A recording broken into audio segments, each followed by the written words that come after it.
Hello guys, तो कैसे हो आप सब? अच्छे होगे तो गाइस मेरी न्यू व्लॉग में आपका स्वागत है। आप सब कमेंट कर रहे थे दीदी कौन है वो, उन्हें क्या हुआ और आपकी वीडियो क्यों नहीं आ रही, आपके ब्लॉग क्यों नहीं आ रही। तो गाइस आज मैं इस ब्लॉग में सब चीज़ क्लियर करूँगी क्योंकि मेरे लास्ट ब्लॉग है 18 तारीख का, शायद 18 का है।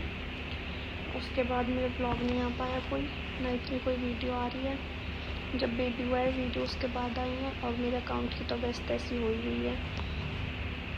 तो गाइज़ वो मेरी नंद थी और आप सब कमेंट कर रहे थे कि दीदी कौन है, कैसे, क्या हो गया।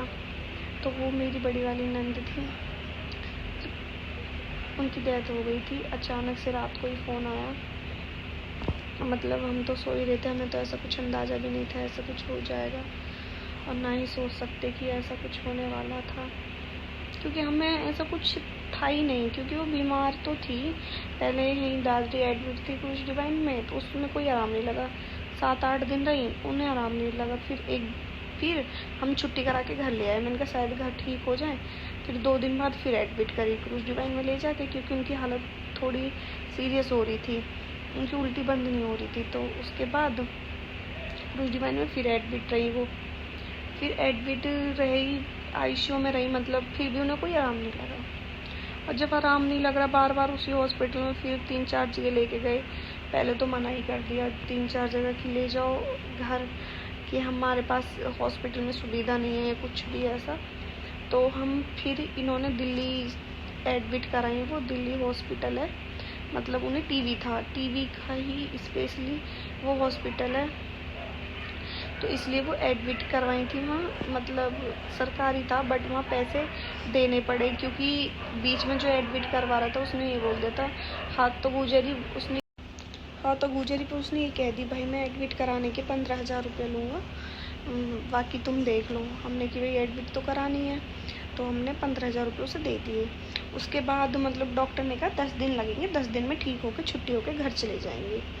6-7 दिन हुए, पापा जी मतलब एक दिन पहले मिलने भी गए हैं, मुझसे भी बात करी है फ़ोन पे। तो पापा जी मिलने गए थे, तो जब बिल्कुल ठीक थी, बोल रही थी पापा मेरी छुट्टी करा लो, अब मैं ठीक हूँ। अचानक से ही रात को उनकी सास का फ़ोन आया कि गुंजन की तो घनी हालत ख़राब हो रही है, ऐसे ऐसे तू आ जाओ। फिर पापा जी गए, ये तो मेरी वजह से नहीं गए थे क्योंकि मेरी प्रेगनेंसी थी और पूरा टाइम चल रहा था, कोई घर पे था भी नहीं।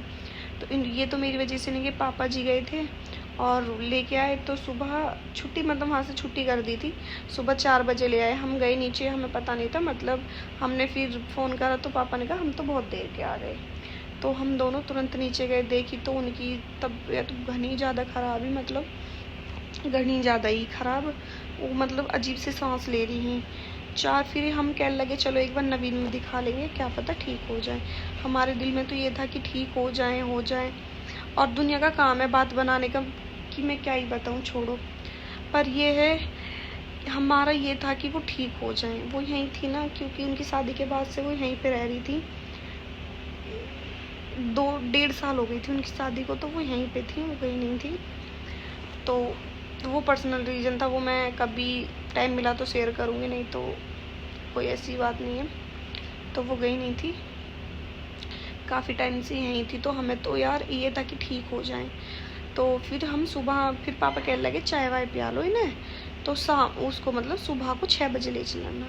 अब तो जब भी वही मिलेंगे। मैंने कहा सही कह रहे हैं पापा जी इस बात को, तो मतलब चाय पियाइए, गंगा जल पियाइए, उन्होंने दम दे दिया बिल्कुल। और फिर तुम्हें पता है, तो गाइस उसके बाद उनकी डेथ हो गई। फिर यहीं पे दाग लगा, सब कुल्ला वुल्ला करने आए।